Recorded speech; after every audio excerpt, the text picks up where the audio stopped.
শচীন টেন্ডুলকারের মেয়ে সারার সঙ্গে ভারতীয় ক্রিকেট তারকা শুভনম গিলের প্রেম নিয়ে বিস্তর চর্চা হয়েছে এক সময়।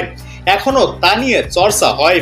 এরই মধ্যে জানা গিয়েছে অভিনেত্রী ঋদ্রিমা পণ্ডিতের প্রেমে পড়েছেন শুভনম গিল। দুই তারকার 4 হাত ডিসেম্বরেই নাকি এক হতে চলেছে।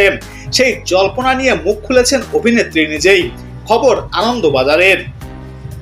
সারার সঙ্গে শুভনমের সম্পর্ক নিয়ে কেউই সরাসরি মুখ খোলেনি। তবে নাতাশা স্ট্যাকোভিচ এবং হার্দিক পান্ডিয়ার বিচ্ছেদের জল্পনার মধ্যেই শুভনমকে নিয়ে নতুন করে জল্পনা শুরু হয়েছে।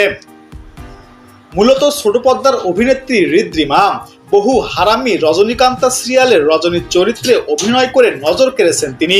সামাজিক যোগাযোগ মাধ্যমে তিনি লিখেছেন, আমার বিয়ে সম্পর্কে জানতে চেয়ে সাংবাদিকদের থেকে অনেক ফোন পেয়ে ঘুম ভেঙেছে, কিন্তু কিসের বিয়ে? আমি মোটেও বিয়ে করছি না। যদি এরকম কিছু হয় তাহলে সবার আগে আমি এগিয়ে এসে তা ঘোষণা করব। এ খবরে কোনো সত্যতা নেই। এক ওয়েবসাইটে ঋদ্রিমা আরো বলেন, কিছু মানুষের কল্পনার ফল এ খবর। কেউ কেউ গল্প তৈরি করে তা ভাইরাল করে দেয়। আমি ব্যক্তিগতভাবে শুভনমকে চিনিও না। জঘন্য একটা খবর। সকাল থেকে শুভেচ্ছা বার্তা পেয়েছি, অস্বীকার করতে করতে আমি ক্লান্ত। তাই জন্য সংবাদ মাধ্যমে পোস্ট করে সবাইকে একসঙ্গে জানাতে বাধ্য হলাম।